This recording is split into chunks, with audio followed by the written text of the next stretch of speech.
महलों की बेटी का गरीब ससुराल। ये बॉल मेरी है, इसे तो मैं ही खेलूंगी। नहीं, ये बॉल मेरी है, इसे मेरे पापा लेकर आए थे। मैंने कहा ना, इस बॉल से मैं ही खेलूंगी। बच्चों, ऐसे लड़ते नहीं। अगर तुम दोनों ऐसे लड़ाई करोगे तो मैंने जो कपकेक बनाए हैं वो मैं तुम्हें नहीं दूंगी।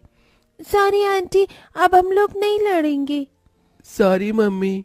वेरी गुड, चलो अब तुम दोनों मिलकर खेलो। मैं तुम दोनों के लिए कपकेक लेकर आती हूँ।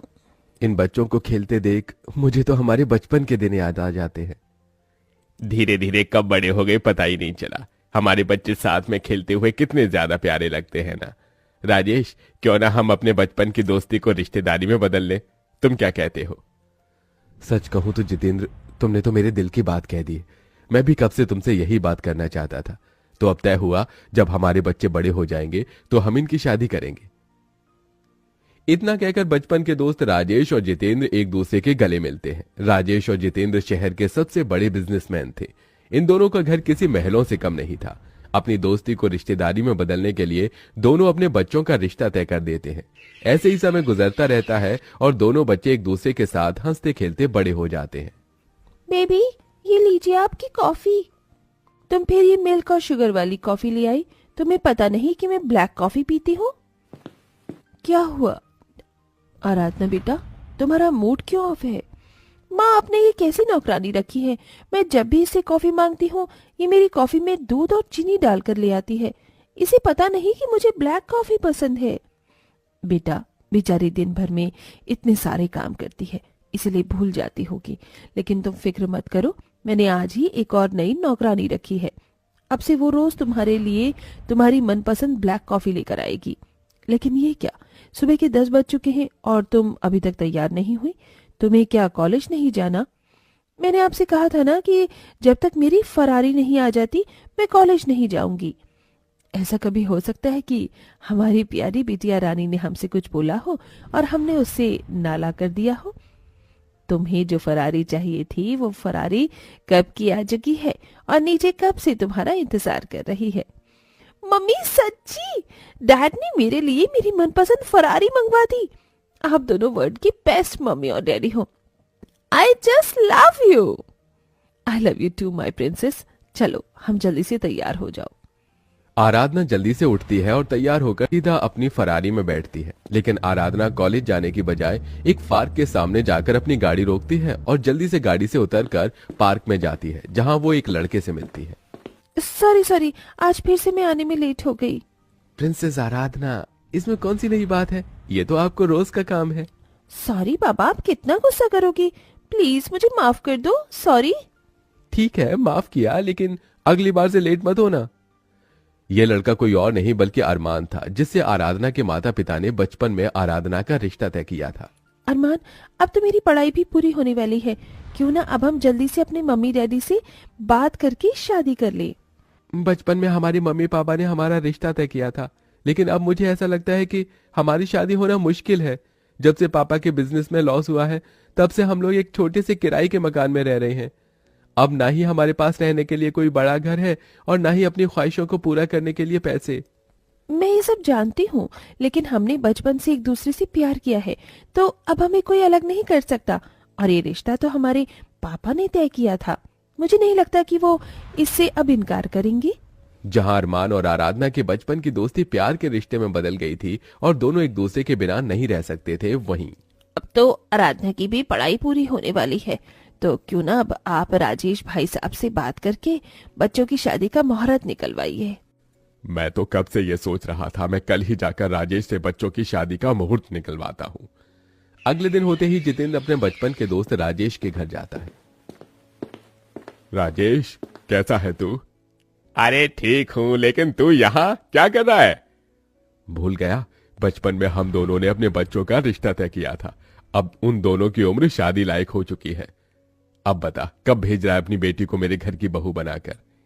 मेरी बेटी तेरे घर की बहू बनेगी, भूल मत। ये रिश्ता मैंने तब तय किया था जब तू मेरी तरह अमीर था। अब तो मेरे घर के नौकर से भी ज्यादा गरीब है। तुझे क्या लगता है अब मैं ये रिश्ता कर दूंगा? राजेश की बात सुन जितेंद्र का दिल टूट जाता है। वहीं आराधना को जैसे ही ये बात पता चलती है। मम्मी पापा, मैं अरमान से प्यार करती हूँ और उससे शादी करना चाहती हूँ। आपने ही तो बचपन में मेरा रिश्ता अरमान से तय किया था, तो अब क्या प्रॉब्लम है? तू कहीं पागल तो नहीं हो गई है? पहले की बात अलग थी, जब वो लोग हमारी तरह अमीर थे, लेकिन अब वो लोग बहुत गरीब हैं। मैंने अरमान से प्यार किया है, मैं उसके साथ में सूखी रोटी खाकर भी जिंदगी गुजार सकती हूँ। तुझे उससे शादी करनी है तो हमसे सारे रिश्ते नाते तोड़ने होंगे। गरीबी की ठोकर लगकर यह जमीन पर गिरेगी ना, तो तब जाकर इसे अपनी गलती का एहसास होगा। आराधना अपने माँ बाप से रिश्ता तोड़कर अरमान के पास चली जाती है, जिसके बाद अरमान और आराधना मंदिर में शादी कर लेते हैं। आराधना बहू, हम गरीब जरूर हैं, लेकिन हम तुझे कभी भी अपने माँ बाप की कमी महसूस नहीं होने देंगे। आज के बाद हम तेरे माँ बाप हैं और तू हमारी बेटी। एक बहू के लिए इससे बड़ी और क्या बात हो सकती है, जब उसकी सास ससुर उसे अपनी बहू नहीं बल्कि बेटी समझे। आराधना ने अपने प्यार के लिए सब कुछ कुर्बान कर दिया था, लेकिन उसे यह नहीं पता था कि एक गरीब की जिंदगी जीना कितना मुश्किल होगा। ये चूल्हा क्या है? कब से कोशिश कर रही हूँ, लेकिन जल ही नहीं रहा। खास खास कर मेरे सीने में दर्द शुरू हो गया है। आराधना बहू, तू यहाँ चूल्हे के पास क्या कर रही है? माँ जी, आज मेरी पहली रसोई की रस्म है, इसलिए मैं आप सब लोगों के लिए खीर बना रही थी। लेकिन देखिए ना, ये चूल्हा तो जल ही नहीं रहा। जरा अपनी हालत तो देख, खास खास कर तेरी क्या हालत हो गई है। तू जा, मैं तेरे लिए खीर बना देती हूँ। दीप्ति आराधना को चूल्हे के पास से हटाकर उसके लिए अपने हाथों से खीर बनाती है और उसे अपने हाथों से खिलाती है। समय बीतने के साथ साथ आराधना अपनी सास को देख रेख कर धीरे धीरे घर के कामों को जान रही थी और अब बेचारी भी घर के कामों को करने की कोशिश करती है। इस गोबर में से कितनी ज्यादा गंदी बदबू आ रही है, लेकिन मुझे ये उपले तो बनाने ही होंगे। आराधना नाक पर कपड़ा बांधकर गोबर से उपले बनाती है। अब आराधना जैसे ही घर के अंदर जाने लगती है कि तभी गोबर पर पैर रखने की वजह से फिसलकर सीधा नीचे गिर जाती है। आराधना के चिल्लाने की आवाज सुन दीप्ति और जितेंद्र भी वहां जाते हैं। मेरी कमर। अरे क्या हुआ आराधना बहू, तू ठीक तो है ना? हाँ पिताजी, बस वो मैंने देखा नहीं कि नीचे गोबर रखा है, इसलिए मैं उस पर पैर रखते ही फिसल गई।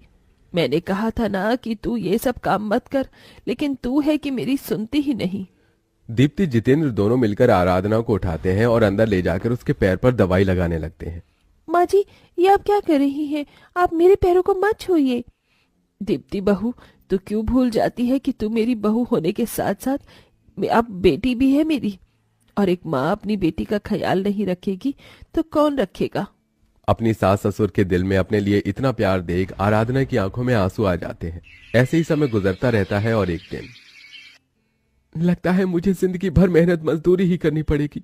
आज भी कंपनी वालों ने मुझे इंटरव्यू में सेलेक्ट नहीं किया। मैं जानती हूँ आप बहुत ज्यादा परेशान हैं, लेकिन आजकल के समय में जॉब मिलना बहुत ज्यादा मुश्किल है। आजकल तो बस अपना बिजनेस ही सबसे अच्छा काम है, तो क्यों ना हम लोग भी एक बिजनेस शुरू करें। आजकल फूड ब्राइटनेस बहुत ज्यादा अच्छा चल रहा है, ऊपर से माँ जी तो इतना अच्छा खाना बनाती हैं। हम चाहे तो अपने फूड बिजनेस का एक छोटा सा स्टार्टअप कर सकते हैं। तुम्हारी बात ठीक है, लेकिन इसके लिए हमें पैसों की जरूरत होगी और हमारे पास तो एक फूटी कौड़ी भी नहीं है।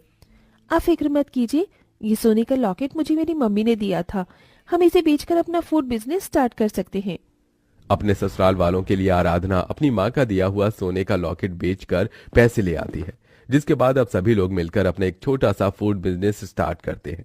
समय बीतने के साथ साथ इन सभी का फूड बिजनेस अब धीरे धीरे बढ़ने लगता है और सिर्फ 6 महीना में ही इन लोगों की मेहनत रंग लाती है और अब इनके पास काफी सारे होटल और रेस्टोरेंट भी होते हैं। वहीं जब ये बात राजेश और ज्योति को पता चलती है तो उन्हें भी अपनी गलती का एहसास होता है। जितेंद्र, मेरे बचपन के दोस्त, मुझे माफ कर दे। पैसों के घमंड ने मुझे अंधा कर दिया था और मैं अपने बचपन की दोस्ती और वादे को भूल गया था। हाँ भाई साहब, हमसे बहुत बड़ी भूल हो गई, हमें माफ कर दीजिए। राजेश मेरे दोस्त, तुझे मुझसे माफी मांगने की कोई जरूरत नहीं है।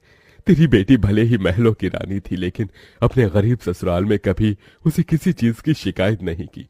आज जो ये सब कुछ पहले की तरह हो पाया है, ये सब सिर्फ आराधना की वजह से हुआ है। अगर आराधना नहीं होती तो हम लोग अभी भी उस गरीबी में ही जी रहे होते। दीप्ति और जितेंद्र की बात सुन राजेश और ज्योति को आराधना पर बहुत गर्व होता है, जिसके बाद आराधना का अपने माँ बाप से रिश्ता बिल्कुल पहले की तरह हो जाता है। वहीं राजेश और जितेंद्र की बचपन की दोस्ती भी अब बिल्कुल पहले की तरह हो जाती है और सब खुशी खुशी रहते हैं।